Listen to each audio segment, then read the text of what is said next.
کے رہنے والے بڑے بہادر، جفاکش اور دلیر لوگ تھے. ان کو زیر کرنا جو ہے نا وہ ہر کسی کے بس کی بات نہیں تھی. تو تیمورلنگ نے یہ جگہ اس لیے منتخب کیا ہوگا کہ ان لوگوں پہ ایک اپنا رعب اور دہشت کو بھی جما دے، ان کو ڈرا دے، ان کو ایک پیغام دے دے کہ ہاں میں اس قبیل کا بادشاہ ہوں، اگر کوئی میرے مقابلے میں آ گیا تو اس کے ساتھ یہی عمل کیا جائے گا، اس پانسی گھاٹ سے جو ہے نا گزارا جائے گا اور ان کو ختم کر دیا جائے گا. تو یہ اس علاقے کے لیے ایک پیغام تھی.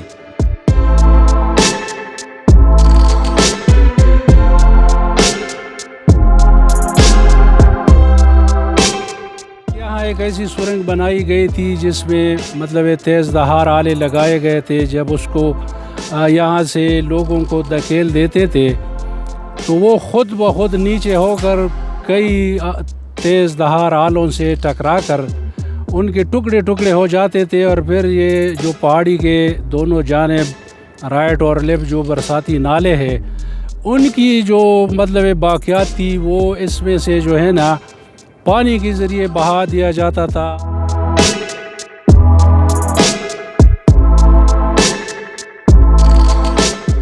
اس طرح چنگیز خان اور ہلاکو خان تاریخ میں ایک شفاق بادشاہ ہو کر گزرے ہیں. تو تیمورلنگ کا بھی اسی سے رشتہ ہے. تاریخ میں اس کو بھی ایک ظالم جابر بادشاہ کہا جاتا ہے.